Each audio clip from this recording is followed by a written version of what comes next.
Good day. My name is Michelle Lavander, and I'm the director of the USC Center for Health Journalism. Thank you for joining us today for our webinar, Extreme Heat, Reporting on Climate Change's Deadly Threat, which we are hosting while the International Climate Summit in Glasgow is underway. And if those urgent talks weren't enough of a reminder of the global crisis, this summer was the hottest on record in some parts of the country and the coldest in others, as accelerating climate change makes extreme events a regular occurrence. We're going to focus today on extreme heat, as our two speakers today will share the threats posed by extreme heat are poorly understood and often incompletely tracked by public health authorities, a stealth killer that gets far less public policy attention than hurricanes or floods, even though the death toll can be far higher. The poor, the elderly, and communities of color are at an especially high risk, often because of how we design our cities, distribute the tree canopy on our streets, and regulate industry. In this webinar, we hear lessons and reporting insights from a year-long Los Angeles Times investigation into extreme heat, reporting grounded in a rigorous data analysis and intimate portraits of those who've died, preventable deaths, and those who work and live in often intolerable conditions. Here to share their stories with us today, we have two distinguished journalists. Tony Barboza is a longtime staff writer who has covered air quality and the environment with a focus on Southern California for the Los Angeles Times. He has been on staff since 2006, and he is just moving to take a position on the Times editorial board. And Phillips is an environmental policy reporter based in the Los Angeles Times Washington, D.C. bureau. She's breaking away from her coverage of the Glasgow summit to join us today. You could tweet about this webinar at the hashtag climate crisis. This webinar is made possible thanks to the generous support of the National Institute for Healthcare Management Foundation, the Commonwealth Fund, and individual supporters like you. We'll be archiving this webinar at centerforhealthjournalism.org. A word about our format today. We'll be hearing from our panelists first, and then we'll turn it over to our audience for questions. Because we have many people joining us on Zoom, we'll ask you to write your questions into the Q&A panel. You can write us there if you're experiencing technical problems as well. Well, let's get underway. Tony, let's start with you. What central questions powered your investigation of extreme heat? First of all, thanks so much for having us and paying attention to this important topic. I think Anna and I, both in our respective beats, we're running into a lot more question and concern about the impacts of extreme heat. I mean, not only because of just having more heat waves, higher temperatures, but we saw a disconnect between kind of the scientific concern about that and then what was being reflected in media coverage, especially looking back the last few years in California, 2020, summer of 2020. People may not have noticed it quite as much because COVID was rampant, but we actually had two of our biggest heat waves in at least 15 years during that time. And we started asking questions to state officials to try to understand the death toll. And we're kind of surprised to learn that California authorities, the public health department, basically couldn't tell us how many people had died.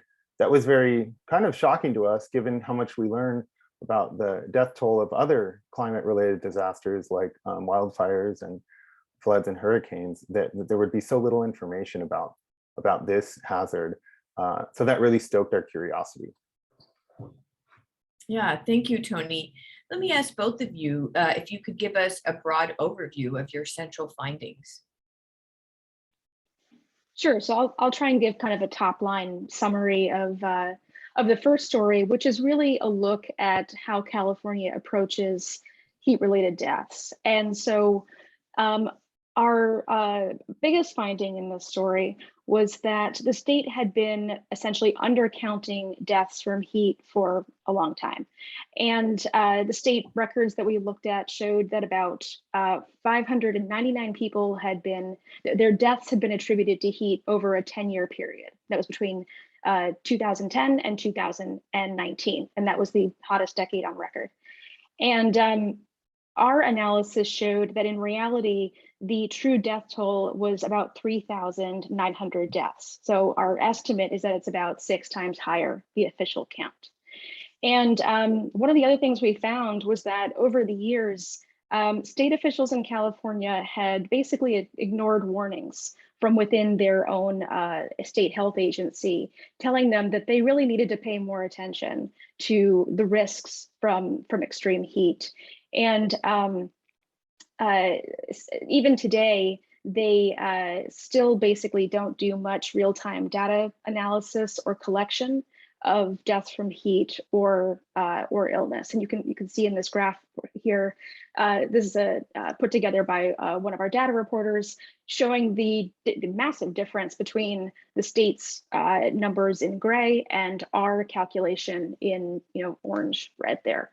So it's a big gulf. And if you show the next slide, one of the other things we did in this story was we tried to tell the personal stories of people who had lost family members and relatives to heat. And so this is a picture of 3 children of Ann Methu, who died at an assisted living facility in Riverside County, where she was basically allowed to wander outside in the heat for a couple of hours during one of the hottest days of the year.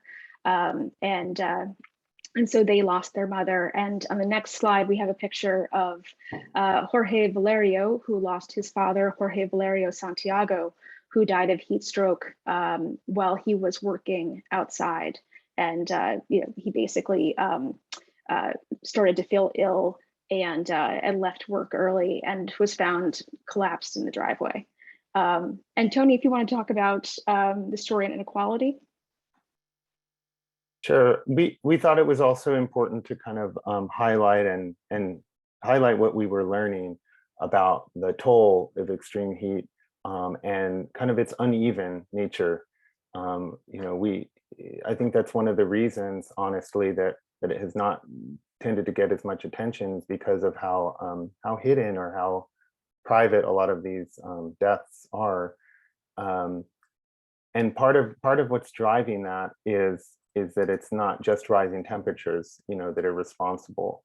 It's also the built environment around us. It's economics, it's race. A lot of things put people at higher risk. If you can't afford to, maybe you have air conditioning, but you can't afford to pay for it, you're going to factor that into how you adapt to a really, really hot day. So one of our stories that just published a few days ago was really focused on the uneven distribution of heat, even within cities. We looked at neighborhoods within LA that were less than a mile from one another and were several degrees hotter or cooler, depending on how much tree cover, how much pavement and other heat absorbing surfaces there were there.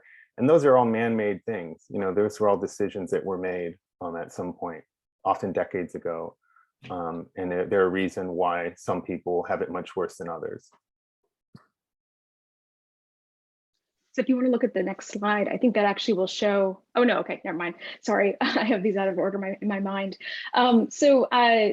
The last story we did, well, one of the other stories we did looked at heat in the workplace. We wanted to do an overview looking at the issue generally, looking at heat in people's homes, and then looking at heat in people's workplaces.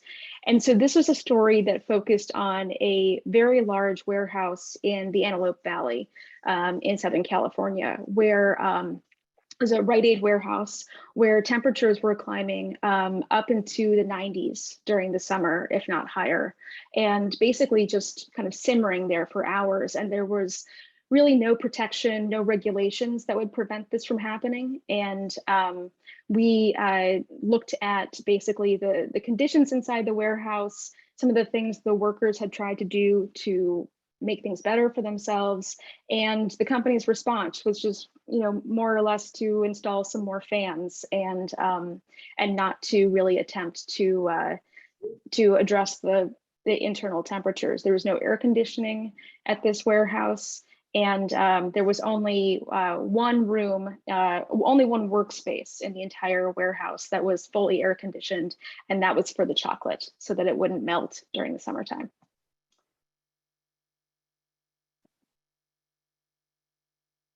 Anna, did you want us to advance to some other slides, or shall we stop? I think we can probably stop there. Yeah. Okay, great, thank you. So I'm wondering if, as you embarked on this year-long investigation, if you came across some surprising findings along the way. I'll point to one thing. You know, part of our approach here was in trying to understand the issue, was really going through the science to see what we know. You know, is this a problem that's getting worse or better? And one thing we did learn is that California is a bit of an outlier in terms of heat-related deaths, according to a study released last year, are actually going up in the region, whereas in much of the rest of the country, they're either flat or decreasing. And so it suggests that this increase that we've all been experiencing in, you know, stronger, longer, more frequent heat waves, it's basically, you know, overshadowing whatever, you know, people getting more air conditioning, some of the other ways that people are adapting. So that was surprising. Another thing, you know, that we also tried to focus pretty specifically on was the government response. And I think that people across the country and the world probably look at California as like an environmental leader in a lot of ways, and it's warranted on climate change and other issues. But we found they you know, the state is not leading on this issue. There in a lot of ways, from tracking deaths and other metrics of how heat is affecting its residents to its response. We found it lagging behind other places like Arizona, other parts of the Southwest, and even countries like France, where they've really made this like a national priority. So that was surprising and something that kept coming up over and over again. And Tony, let me return to you again to share a little bit about the latest research on why and where extreme heat is getting worse. Right. So yeah, what we learned is that is basically that, yeah, extreme heat, you know, it's a little bit of a tough problem to study. However, basically what's happening is that, you know, with climate change increasing temperatures, it's raising that baseline. So you have a higher number of just sheer number, you know, pushing these temperatures upward, but also just more extreme heat days that are lasting longer. And because of that, you know, there's researchers who can kind of extrapolate that, do something not all that different from what we did, where you're looking at what's the effect on excess mortality, you know, similar to the calculation we did.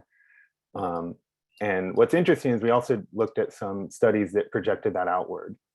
And, you know, that really helps putting it in perspective, because really talks about how if you project this out decades into the future, you know, by mid-century, and we continue to see an increase in temperatures as expected, that, you know, heat-related deaths could be up there with diabetes, you know, among one of the top causes of death in the state. So that's something that we really, you know, policymakers really need to be thinking about, you know, not just steps to reduce emissions, but steps to actually prevent deaths, very targeted things like how can we prevent overheating in homes? How can we get more people around air conditioning during these heat events? How can we, you know, get people to understand the risks and how to protect themselves? Thank you, Tony. And, you know, the spine of this story is data. And Anna, your investigation found a big gap between officially reported deaths from heat and the likely true number. And behind that was a really elaborate effort on your part and the part of others on your team, and even an outside consultant. Could you share a little bit about this whole idea of excess death calculations and how you went about doing that when the official data was found to be lacking? Sure. So I think it became clear to us pretty early in our reporting that we couldn't use the state's numbers. You know, we thought we were just going to request this data and that would form the backbone of the story. And once we started looking at the data from the state, we realized that these numbers were so low that it looked like California didn't have much of a problem. And the more people we talked to, the better we understood that this data was drawn from death certificates, which are not perfect. They're a reflection of what doctors and medical examiners know at the time of a person's death. And so during a heat wave or a flood or a hurricane, they might attribute someone's death to a heart attack or a stroke, but they're not necessarily going to draw the connection between the natural disaster and the heart attack and the stroke. And so they're not gonna show you the true number of people who died during an event like that. And so when it became obvious to us that it would be kind of a public disservice to use those numbers, we started thinking about how else we were going to show the extent of this problem. And as part of our research, we've been reading scientific studies that looked at the death toll from heat waves using an approach that we've talked about called an excess death calculation. And you've probably come across, these types of calculations in the news. You have probably seen them in COVID stories where you're basically reading about how the number of the true death toll from COVID is much higher than what individual states are reporting. And you might remember it also from stories about Hurricane Maria in Puerto Rico, where it became clear ultimately and through reporting that thousands more people had died during the storm than Puerto Rico was reporting. And so what an excess death calculation does, or what you do when you are doing one, is that you basically take the total number of deaths during a given event. Could be a hurricane, a flood, a pandemic, a heat wave, and you compare that number to a particular region's expected mortality rate. And the difference between those two numbers tells you how many more people died than usual, than would be expected. And it's not an exact figure, it's an estimate.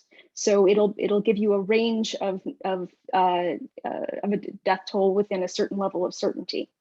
But what it does is it captures those deaths that I was mentioning earlier, like the heart attacks and the strokes, that are not going to wind up in the official record as being attributed to the heat wave or to the flood. And in our case, this was something that the LA Times had never tried to do before. And we were very lucky to have a data reporter, Sean Green, who was incredibly knowledgeable and very gung-ho to do this. But we also felt that because we were offering a new analysis that the state hadn't done itself and we had never attempted to do, that we were probably going to need some hand-holding. And so I spent probably, maybe a month trying to find researchers, environmental epidemiologists who do these kinds of calculations who would work with us. And I just kept being told, I don't have time to do this. It's, COVID times, I'm working on other things. And eventually we found a researcher at the University of Washington who said, I don't have time to take this on right now, but I have a graduate student, Logan Arnold, who is doing this exact kind of calculation for heat waves in Washington State. And he was game to work with us. And so basically, he talked us through all the different kinds of factors that we were going to need to consider when doing something like this, which is, there's a lot to think about. You have, in a state as big as California, you have to think about regional weather patterns. And so the first question we had was, well, how do you define a heat wave? There's no standardized definition for doing that. And how do you define a heat wave in a place like Riverside County versus a place like San Francisco, where the population is going to react very differently to a 95-degree day in those two types of places. So we had to account for regional weather differences. We had to account for population size differences in different counties. We had to account for kind of patterns in deaths. So for instance, more people die on weekends than on weekdays. So we had to account for that in the data. And having a graduate student who had this kind of background and this experience talk us through that was really critical. And then when we finally got to a point where we were pretty comfortable with our findings, we took them to, I think, 3 or 4 different environmental epidemiologists who do these kinds of calculations for a living. And they had more feedback for us about how to refine them. And so it was probably another month or 2 of exchanging emails, going back and forth. What do you think about this variable? What do you think about that one? Until ultimately everybody got to a point where they were satisfied. Thank you. Really a lot more there than you would know. I mean, you almost hide it in the story, and what you do is you put the stories at the forefront. And of course, that's what makes this project so powerful, these incredibly poignant stories. Tony, tell us what strategies you used to find your protagonists and then to tell their stories, and what were some of the challenges you encountered along the way? Right. So we, so this story was talking almost about like these deaths that are invisible, but it was really important to us to make them visible and to really share the stories of people who were impacted through their loved ones losing their lives. So what we ended up doing was we started with the records that on deaths that are documented, and the one source of that information that has details with names and where people live and all that are coroner's records. So it was kind of a big task, but we sent out public records requests to all 58 counties in California, and we also learned a lot through that process.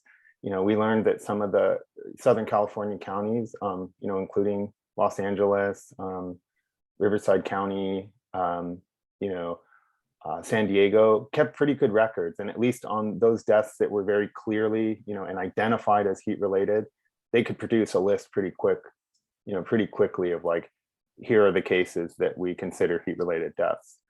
Other parts of the state, not just small counties, but also some pretty decently sized counties told us that either they didn't track that or that they didn't have heat related deaths, which we don't think is true, but it just speaks to kind of the patchwork or like sporadic nature in which they track it. The importance of having these records, though, was that it gave us something to go off of, and we ultimately had lists and many files for about hundreds of people who had died, and we took that and kind of like targeted our reporting to try to reach out to family members and see who is willing to talk. One thing that we noticed, is that a lot of the family members kind of felt a bit of shame about how their loved ones had died, and it was tough to coax people to want to share their stories. Some folks were, the ones we ultimately did include, they were, very willing to share that, and a lot of times coming from the perspective of like, could I have done more? People should know that this is a risk, that sort of thing, not wanting others to succumb to the same fate, that sort of thing. But yeah, it was in addition to the very technical part that Anna explained about doing the excess death calculation, this was kind of the other side of that, and that's a whole different kind of work, very like whole different kind of work that went into again like making it real, and really showing that these are real casualties and real impacts from this problem. So. Thank you, Tony. And you pointed out that it's a real patchwork in terms of which counties have good records and which ones don't, and it's not always so intuitive how that will play out. So if you're a local reporter who wants to look into all this in your community, what role do journalists have to play in terms of the questions that they should be asking their local officials, and what can they hope to get from them? Yeah, I would say that like local reporters definitely should be asking their county and local officials about this. I mean, there's no reason that they shouldn't be getting questions about, what do you know about how many, we know people are dying from the heat. We know the heat was bad last summer. What can you tell me about how many people died? I would direct, probably the best places to go would be places like health departments, and coroners, law enforcement. I'm not going to say that you're necessarily going to get a good response, a satisfying response, based on our experience. But you might be surprised. I found some very small counties were very responsive.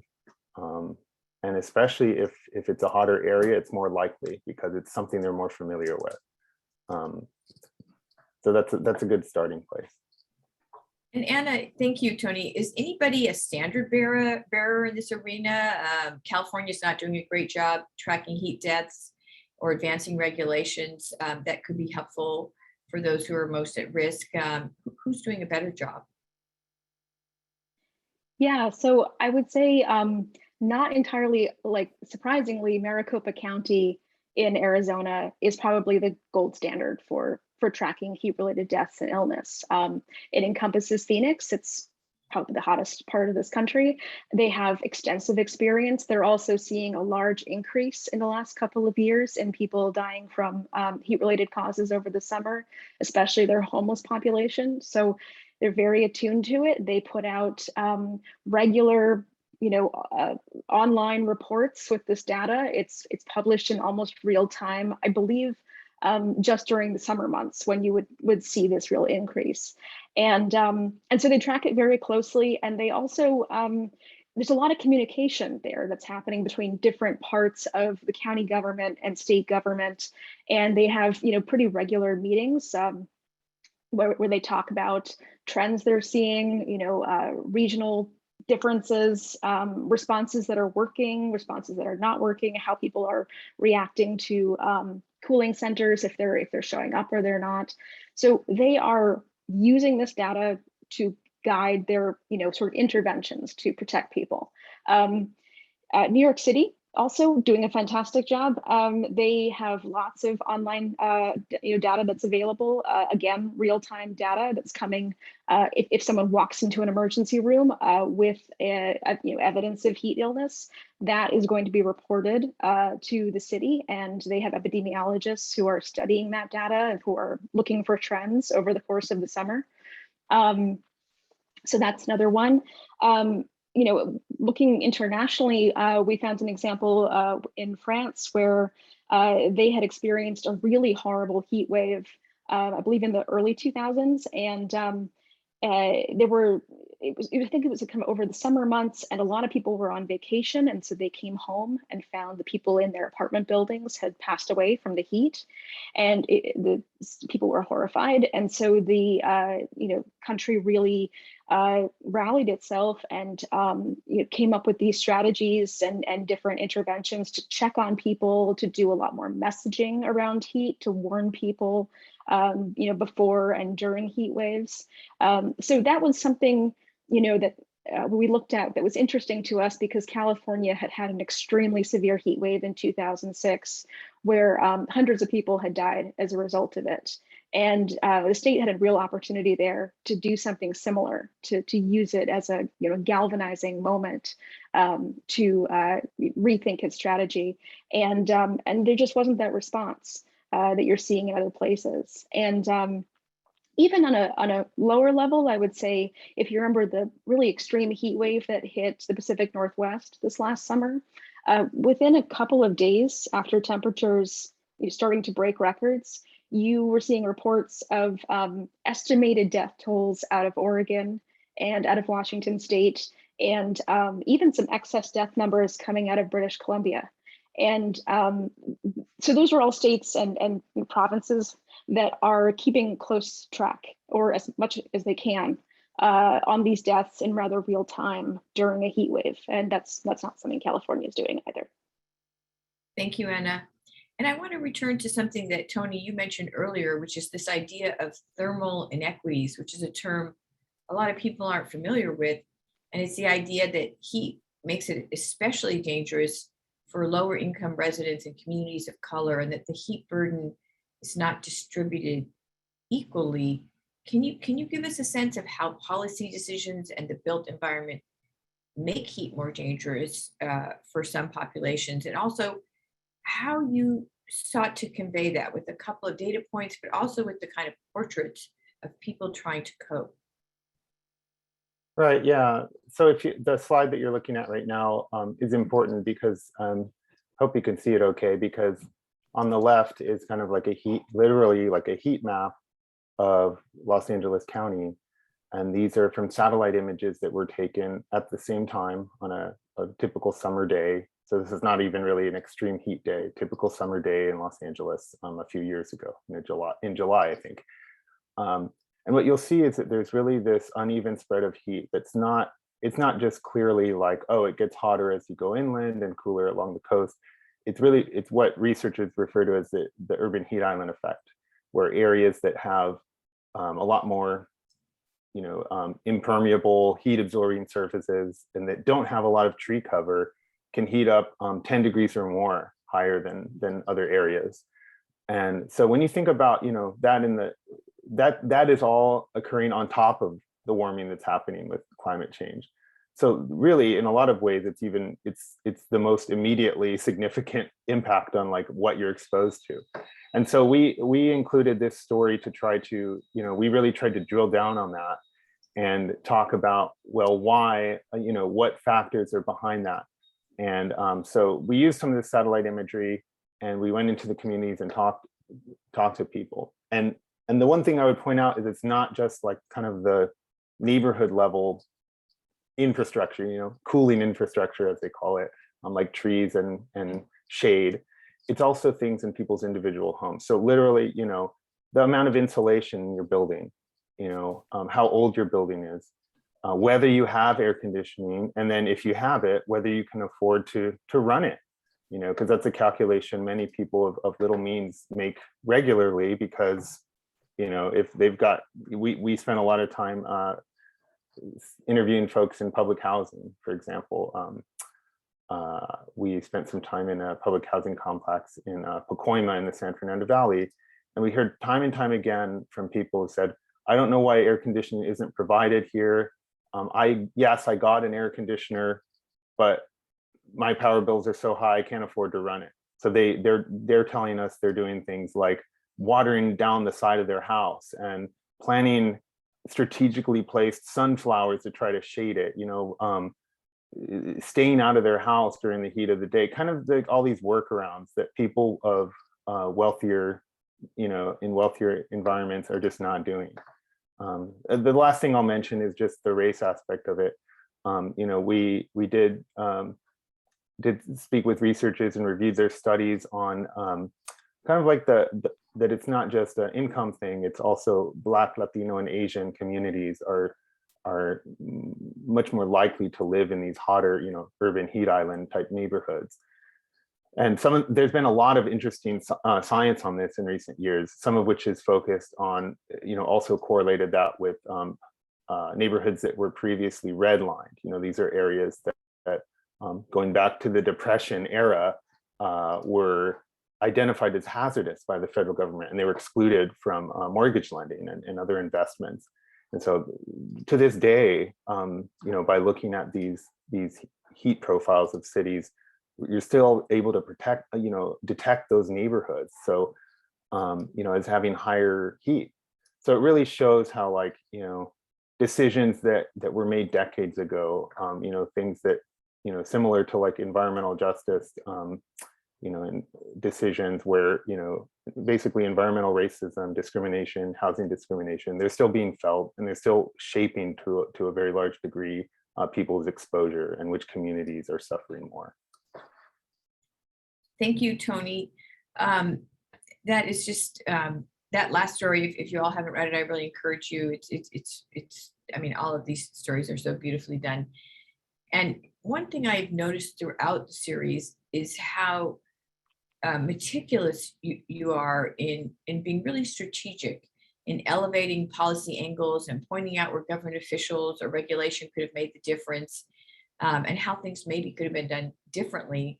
And one place that came to the fore for me was, Anna, in your reporting on the really stifling and dangerous working conditions in one warehouse where, as you mentioned, the only cold place is the place that chills the chocolate that's being sold. Maybe you could talk about how you approach that to have an impact and the challenges you faced. Sure. So I think, what was interesting about this story from the outset to me was that California had actually tried to address this issue. The state legislature had passed a law several years ago saying that, or directing Cal OSHA to enact a standard that would set a floor, at least, on what the the sort of maximum temperature could be inside of an indoor workspace. And at that point, we actually already had restrictions in place for outdoor workers, people who are farm workers, construction workers. It wasn't a perfect standard by any means. There were lots of problems with it, but we had something on the books. And so years had passed since California had passed this law for indoor workers. And I was curious to try and figure out, first of all, why it hadn't been implemented. There's still no standard in place today. And basically it's sort of in limbo. It's under like a regulatory review process that has taken years, in part because of the pandemic and delays, but also in part because these kinds of reviews just seem to take forever. And so I was interested in looking at what was going on inside of workplaces while this measure was just sitting on, not being used and not, out of existence. And I wanted to focus pretty narrowly on one workplace, because I wanted to go kind of deep into it rather than doing what we often see, which are survey stories where a reporter goes out and talks to, a warehouse worker and someone who works as a farmer and somebody who works as a construction worker. And you get this kind of very broad overview of, yes, there's a problem with heat, but you don't understand whose problem it is and who isn't doing something to help these people. You just sort of feel like they're at the mercy of fate. And they're not. This is a decision that was made not to air condition this facility. It's nearly 1 million square feet. It's in the Mojave Desert. It was built about 20 years ago. It's a Rite Aid distribution center. And like you mentioned, the only place that's air conditioned inside this building, aside from the manager's offices and the cafeteria, is this room where they sort and distribute the chocolate. Because if you put the chocolate in the main part of the warehouse, it was going to melt. And what's happening to these workers basically is that they're melting. They're experiencing bouts of heat illness and exhaustion. And there was one case that we documented where a worker actually passed out as a result of that. Thank you, Anna. And just want to mention to our audience here that we're about to open this up for your questions. So please, if you do have questions, put them in the Q&A in the control panel of Zoom. And a final question for you. The Biden administration announced in September that it would draft the nation's first rules on workplace heat for outdoor and indoor settings. What should we be tracking in that regard? Yeah, so this is going to be really interesting to watch. This is the first time the federal government has decided to move forward with such a regulation. And like any kind of regulation for industry, you're going to see a lot of pushback. You're going to see different, maybe the U.S. Chamber of Commerce, other trade groups, essentially trying to keep the temperature at which people have to be protected as low or as high as possible. So they will want to see a standard that's not especially restrictive, that may not require extensive air conditioning, because that's going to be very expensive, especially in these large, indoor areas. And on the other side, you will see advocacy groups pushing in the opposite direction for more protections. And watching that kind of tug of war and those lobbying efforts play out in Washington is always interesting.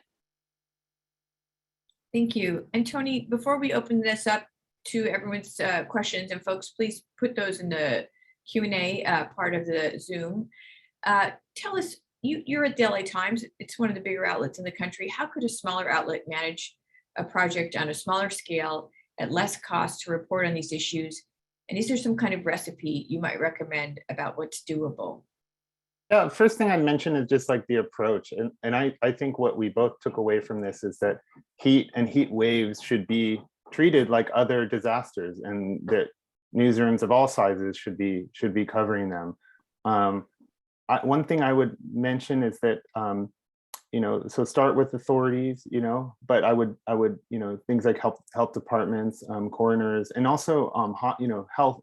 A thing that we didn't mention before is also that there's actually a little bit of better data on hospitalizations, than deaths. So we found a number of counties that were tracking that pretty well, and that was important to bolster a story because it showed that hospitalizations have been on the rise. Like in LA County, every single part of the county, they're going up. They've been going up for like 15 years. So that's really important. So it doesn't always, try to slice off little pieces of it. The other thing is I would suggest also just really get acquainted with the scientific research, and especially like in your area, local researchers in your state that have been doing, studies on this issue. They're more than likely just going to be really excited that you called them and want to talk about what they found. I mean, so that's another avenue. And then the other thing I just wanted to mention is that when you're dealing with a topic like this, where at the outset, at least, you're not getting a lot of answers, you're not learning the things that you want to, I'll just mention that that's part of the story. The lack of data is part of the story. It's part of the explanation as to why this isn't being treated with the urgency that other disasters are. And so I would just mention that because it can be a little discouraging, when you can't say something, but that just perhaps think about working that into, that officials in your area can't say or don't know. We know this is happening, but they can't say what the impacts are, and just keep prodding. And Tony, you also mentioned a very specific suggestion, which might be helpful, about how to avoid having high data costs if a jurisdiction is going to charge, by being a little bit more strategic there. Did you want to elaborate? Right. Sure. Yeah. One of the things we, to really find like individuals to write about, that requires records requests, right? And so that's where you have to be strategic, because sometimes you have an office, a health department or a coroner's office that is saying, well, yeah, we can give you those records, but each report is going to cost $49 or something. So there's no way I'm going to ask for all 75 reports or whatever. So what we would often do is ask for like a list or a database. Can you give us just the list of people or the list of cases? And then maybe there's enough information on there. There's like ages. There's some clues in there as to, there's a clue as to where they died, or like maybe what the specific cause of death was, for instance, that will tell you if, maybe you're more interested in talking to folks who to families of people who died in their homes. Then you would really just look and focus on, oh, I see there's 2 cases where they died in their residence, and I'm just going to ask for those 2, keep the cost down. And again, I've always pushed back too. It doesn't always work, but sometimes you can just say, hey, are you telling me that do you charge this to all members of the public? Can I get an exemption for being a journalist? Always just try to explain that you're doing it for the public, in the public interest, and that sometimes they'll let it slide. Not always, but it sometimes works. Thank you. We're going to turn now to some questions. We'll start out with one from Anjana, who asks, in your research at looking at other countries and states that are doing a better job than California in tracking the effects of extreme heat, what should California do? What data should be tracked? And what policy changes should be advocated for? What a great question. Yeah, I can take a swing at it, and Tony can add whatever I miss.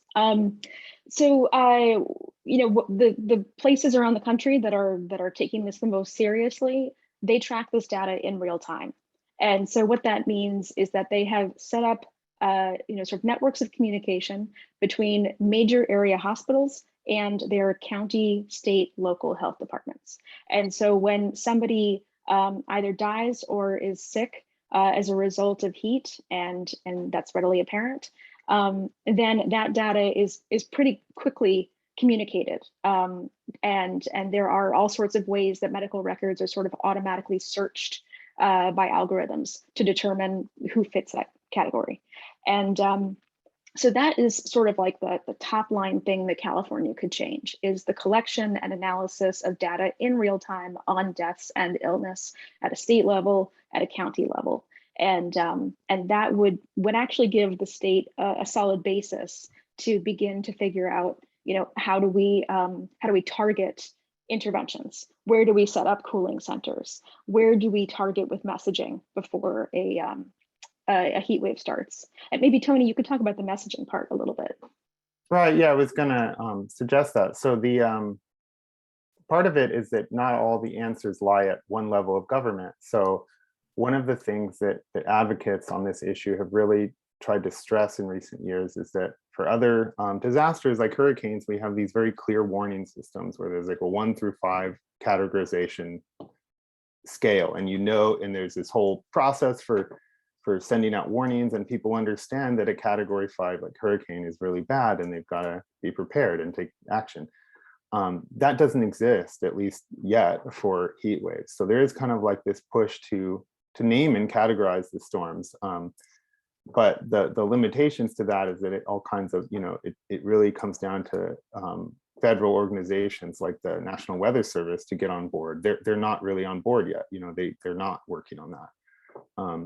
But and the reason that's so important is because what makes heat waves different than other disasters, it's not just a matter, you can't really evacuate, you're not going to get out of town, it's about understanding the threat. It's about a lot of the solutions are almost like social, it's about getting people to check on their neighbors. Maybe you have an elderly neighbor that lives alone, they're at high risk. If they live in a trailer or an unair conditioned apartment or something, that's someone that needs to be checked on, and they need to be told that, hey, well, what are you doing to stay cool? Can you, do you want to come stay in my house, or like whatever, there's a lot of solutions that aren't exactly straightforward. But as Anna mentioned, it's also really important in terms of targeting the response by government. So targeting, programs to help folks afford air conditioning, targeting tree planting programs, and other insulation improvements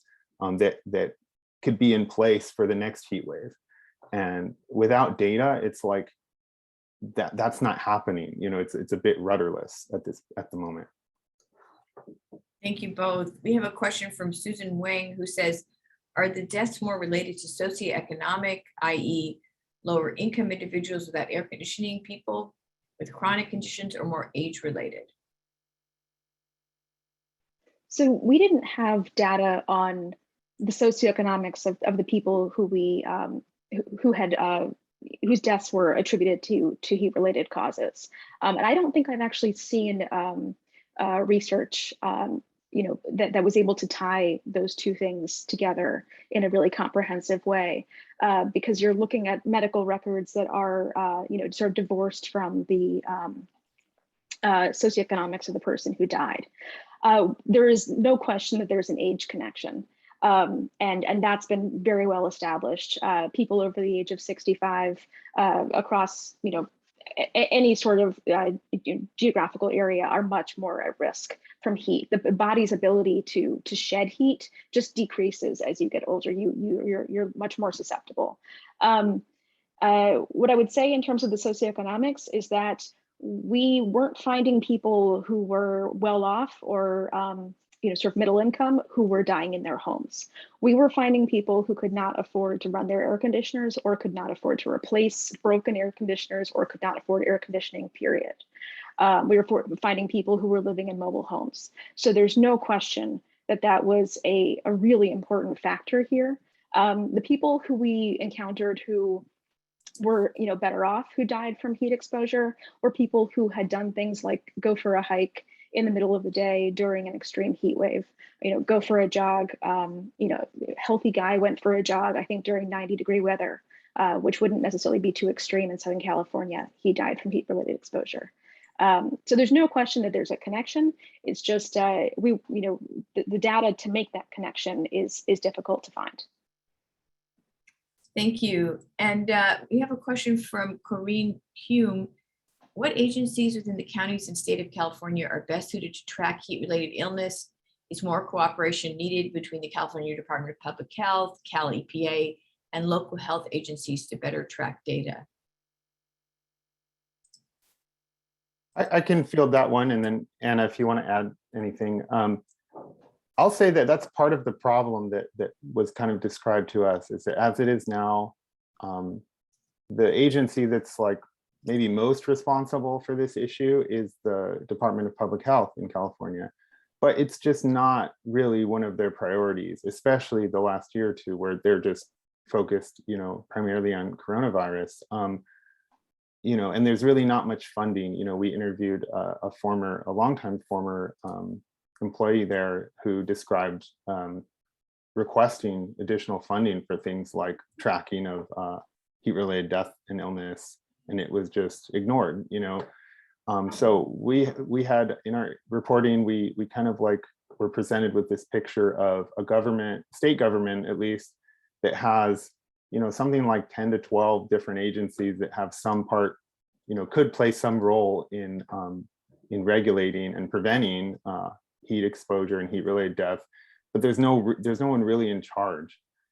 So an agency like Cal EPA, the State Environmental Protection Agency, would seem to be natural too, but again, they're not controlling all this health data that could really guide the decision making. So it's very siloed, and there has been some effort in the state legislature to try to deal with that, and try to establish like kind of like a central authority within the governor's office to start dealing with this.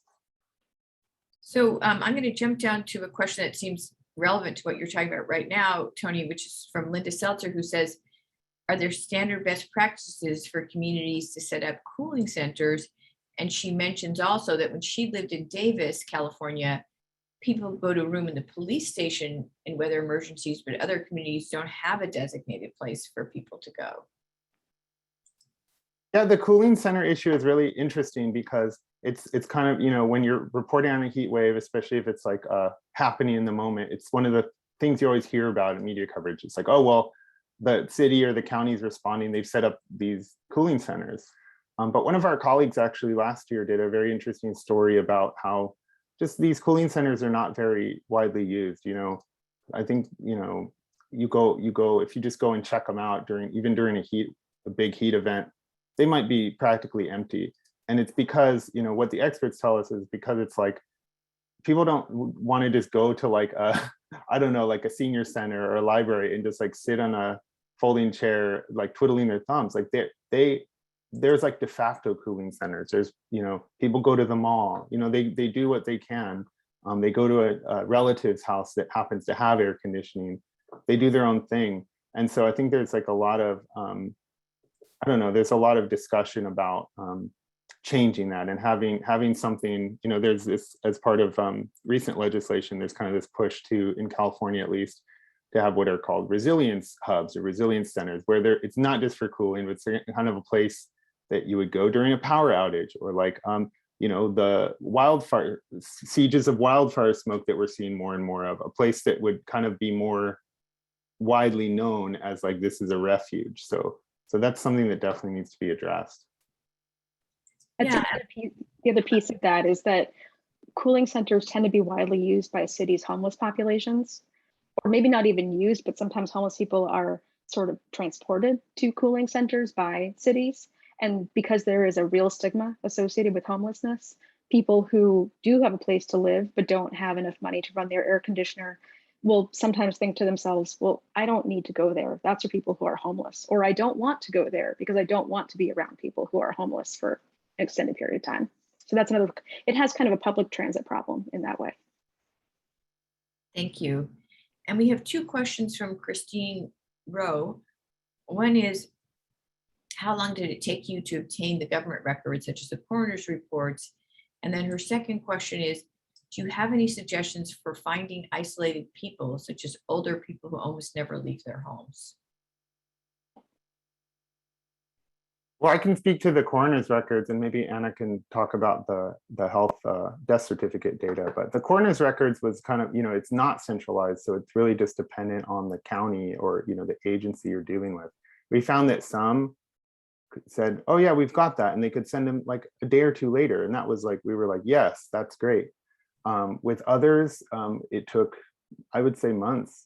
Some of them we never got, or they just didn't have it, or they said, oh, well, we have like a book that you can come and review individually, that sort of thing. But it just kind of runs the gamut. But it's always worth asking, because you never know when you're going to get someone that's really responsive and is just like, oh yeah, here it is, and I'll have it for you by the end of the week. So on the death certificate data, so basically what we were asking for was kind of a database of all the people in California that had died over a 10-year period. And that took, I believe, about a month to get overall. It required, sort of submitting a more kind of formal request than you would typically, do for a public records request. I think I had to get some of those documents notarized because I couldn't prove who I was in person because of the pandemic. And there was some back and forth with the state because initially they were saying that we didn't have access to those records and that they were protected under HIPAA. And then, eventually came around to recognize that there is a provision in state law that allows certain public records about deaths to be made public to reporters. So there was some haggling over the access there that took about a month. And then Christine's second question was whether you had any suggestions for finding isolated people, such as older people who almost never leave their homes. Yeah, I mean, I would say, local social service organizations would be a good place to start. There are some that are specifically targeted at seniors that are specifically designed to, to go into senior living communities and try and engage people and check on them. So, you're going to have to overcome the barrier of whether they want to allow a reporter to come along with them. But if you can, help them understand that you have good intentions, they might be willing to work with you. I mean, Tony can talk about this, but the other thing that we did was just walk around public housing in Southern California. Yeah, I'll also mention that there's nothing that works better than good timing. So we, a photographer and I, just not with any group or anything, just kind of went out to one of the public housing complex, and we picked it strategically because it was in the San Fernando Valley. We knew it didn't have these units didn't come with air conditioning. We went there during a pretty hot week. I think the first time we went there was in June, and it was definitely pushing upper 90s. And you couldn't get people to stop talking about the heat. It's all everyone was talking about, So they were primed to talk about it. They showed us their air conditioners or all the different workarounds that they had come up with. And then we went back and kept checking in with them and seeing how it was going. We learned more, got more of their stories. And so I would just say, yeah, just definitely think logically about well, where are people going to be really dealing with this the most? And then go and meet them on their terms when they're really dealing with it. Because we saw people giving their kids, it was so hot, they were putting their kids in little storage containers full of cold water outside. There was nothing else they could do to cope with it. It was those things that really, I think, made some of the memorable images, but also the kind of the reporting that is memorable too. One family told me about their teenage daughter who the heat was such a big factor in her life that for her middle school graduation present, she asked for an air conditioner. And that was the air conditioner they had in their house. They used fans to try to blow it all around. So it's those details that you really only get by spending time. And again, when people are ready to talk. So we have a number of really excellent questions from Kibran Ashraf, who's joining us from Pakistan. I don't think we have time for all of them, but I'll just pick one of them. His third question, which is, was there a conscious focus on the solutions aspects within journalism? I guess what I would say is that both Anna and I really focused on, the approach that we took was, let's get a full understanding of the issue, and then let's identify those things. What are things that people are telling us would improve this, would save lives, would protect people more? And is the state doing that? Are the people who have the power to do that actually doing those things? So that helped kind of focus our, what we ultimately pin down, which are things hey, California has a standard that requires heating in all residential units, but no requirements for cooling. That California had, nearly a decade ago, written a report saying it had to do dozens of things to prepare for extreme heat, and it hadn't completed most of those. So these are like the sort of accountability aspects of the story that, again, just like understanding the issue first and then trying to drill those down. I don't know, maybe you would add more to that, Anna. Well, we did feel that it was necessary to run another piece as part of the series that we haven't talked about that was, sort of took you through some of the things you could do to keep yourself safe during a heat wave. We do that for earthquakes, we do it for wildfires. The paper had never tried to do one for heat. It was sort of, emblematic of the way a lot of journalism has approached heat waves up until this point, which is just sort of, not seeing it as on the same footing as those types of disasters. So in that regard, we definitely felt it was important to give people more information about, what they could do in their own homes, and then the importance of sometimes just getting out of your house if you can't keep it cool enough. Yeah, and for our final kind of query, we have some similar questions from Dan Vasiliou and Robert Cronkleton, both looking at the workplace.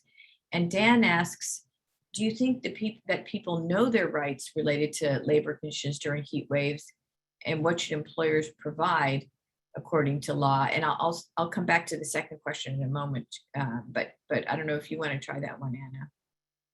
Yeah, sure. So the warehouse that I was writing about was unionized, and that was key. That was the reason that I was able to talk to workers. It was the reason they were able to go on the record.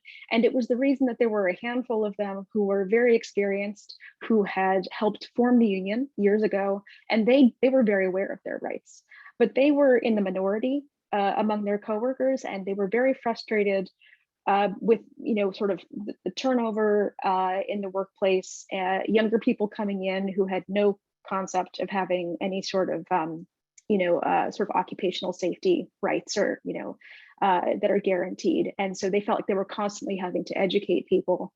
And that was definitely a real concern of theirs. And then when I would talk to people at other warehouses,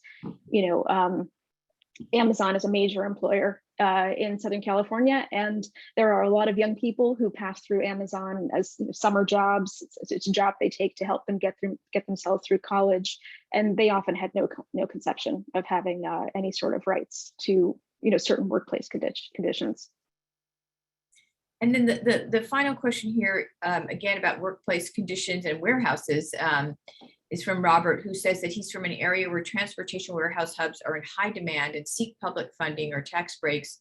And in your research, is there a way to find out how warehouses are addressing the working environment through something like a county assessment? I didn't find any. I looked for this. I could not find any place where warehouses were required to report what they were doing to keep the indoor air temperature within any sort of range. I could see documents, that they had filed with the county showing what sort of, HVAC systems that they had installed.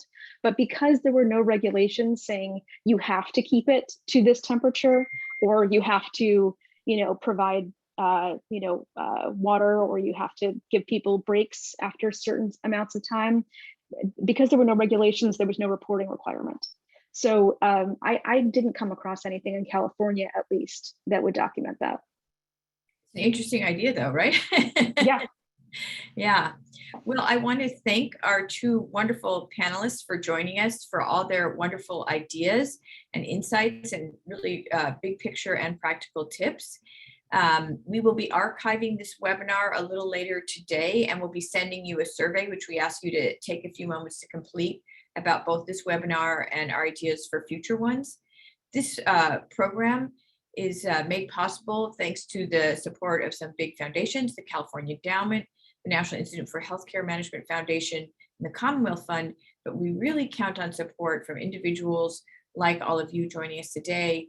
And so if you want to help us do more of these webinars, please follow the instructions here. It's pretty simple, and contribute to the cause. Thank you all, and have a wonderful day.